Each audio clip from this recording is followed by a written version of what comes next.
Ryan Garcia admits that even his stablemate Frank Martin may lose to Gervonta Tank Davis, and he didn't even say may. He said, you know, I'd bet $10 million that Tank is gonna knock out Frank Martin and beat him. But that was interesting because not too long ago, before the Devin Haney fight, when Ryan Garcia was deep into his training camp, obviously preparing for Devin, he said that, you know, Frank is looking good, he could do this, he could do that, you know, coming for Tank, this and that. But now he's gone on this tangent saying that, you know, I bet $10 million that Frank Martin would get knocked out by Gervonta Davis. And I guess maybe Ryan Garcia is just trying to really make that rematch with Tank happen. And it seems like Ryan Garcia and Tank are buddy-buddy, even, you know, amidst this chaos with the PED testing for Ryan Garcia, whatever the heck is going on, guilty or innocent, whatever you guys may think. You know, let me know who you guys are siding with, Ryan Garcia or Devin, in that situation. But, you know, it was interesting to see Tank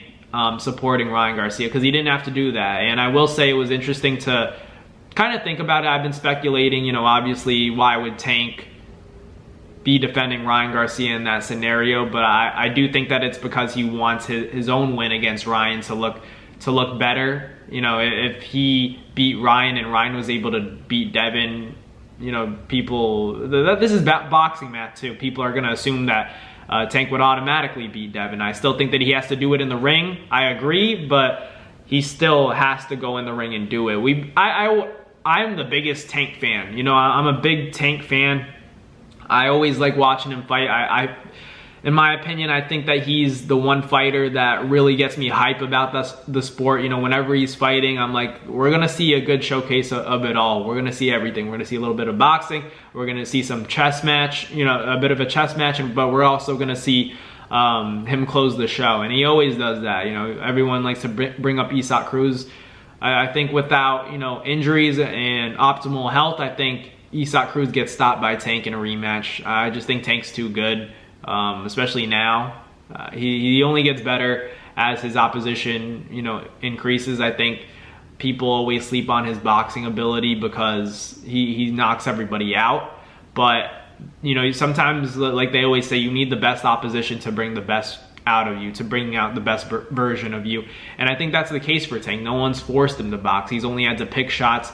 Ryan Garcia may force him to box in a rematch, but still, you know, we saw what happened in that first fight, but there's that argument about the catch weight at 136. Ryan Garcia was drained, and then had to deal with that rehydration clause. So there was a number of factors that played into that fight, but still, nonetheless, you know, made a great event for the sport of boxing. But, you know, I really do like that Ryan Garcia and Gervonta Tank Davis rematch, because I think there's just too much money on the table, in my opinion, at least, to walk away from that. It's almost like you're leaving potentially, you know, $50 million per fighter purse to not make that fight. If you're gonna walk away, you know, each fighter is basically losing $50 million that they could have made. But it's all about risk. These guys have made a lot of money already, so maybe money isn't as much of a factor as maybe it was a few years ago when they first fought.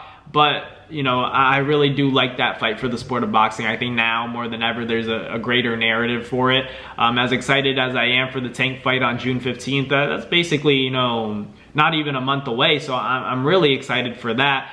But I do think that, you know, I agree with Ryan that Tank would be able to stop Frank Martin, and I think he's going to do it, because as good as Frank Martin is, I think Gervonta and his team, you know, even Shakur Stevenson talked about this. They know what Tank can do, and they know what opposition is going to give him, you know, a lot of trouble, and what opposition he's ultimately, you know, going to look good against. And I think that against Frank Martin, he's just another one of those fighters. He's tough.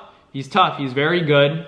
He's a very fundamentally sound fighter. He has a good jab. He's quick. He has good timing. You know, we may see a very competitive fight, you know, in the first few rounds. We might see, you know, Gervonta Davis get tagged with some stuff, but I don't know if he poses the threat of really hurting Tank. I really haven't seen Tank hurt to begin with. So for me to sit here and say that I think that, you know, Frank Martin's going to go in there and knock Tank out, I just don't see it happening. Could he pull off a decision? Very well. Very possibly, you know, but I just see Tank in those mid to late rounds. there aren't too many fighters that I could see, you know, dealing with that storm that comes from round 5, 6 to 7, and then usually Tank really turns it up, and then, you know, you don't even make it to the championship rounds. Rarely do fighters, you know, guys like Mario Barrios and Isaac Cruz, those are the guys that really made it that far. But if you're not one of those guys, you know, those are also difficult styles to beat. You know, you look at two Mexican fighters, one, you know, half the size of the other, Isaac Cruz, but he has that big head, but, you know, no neck. So you guys know they always tell you to tuck your chin, and he basically doesn't have to do that. He has that high guard. He's always, you know, they compare him to Mike Tyson, and his defense is kind of like Mike Tyson. But, you know, him, Mario Barrios, a guy who's now doing his thing at 47, a champ at 47, and you compare the two, you just notice that these are very strong fighters. These are very durable fighters and difficult fighters to beat physically. So any other fighter that Tank faces, I just don't know if Frank Martin is going to be able to deal with the power. I just think he eventually runs into something. Frank Martin said it, you know, himself. He said that if Tank gets reckless, he could run into something, and then Tank kind of laughed at him, saying, you know, how come everybody that I'm fighting says I'm going to run into something, and look what happens to them. So it is true though. Like, I just don't see it. I don't see Tank having too hard of a time with Frank Martin for some reason. I know that this might be the best opposition he's fought in terms of, okay, this is a natural lightweight, no excuses, nothing along those lines.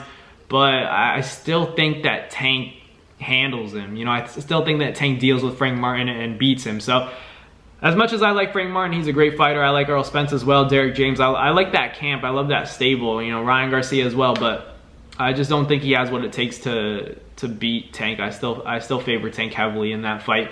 I really do think that, you know, I've been saying that Gervonta Davis's biggest test is one, Vasily Lomachenko, and the other one is Shakur Stevenson. That's all there is at 35. If I'm taking into account the money, those are the only two fights at 35. Otherwise, go up to 40 and fight the likes of Tio, fight the likes of Regis Prograis, you know, Josh Taylor, whoever you want.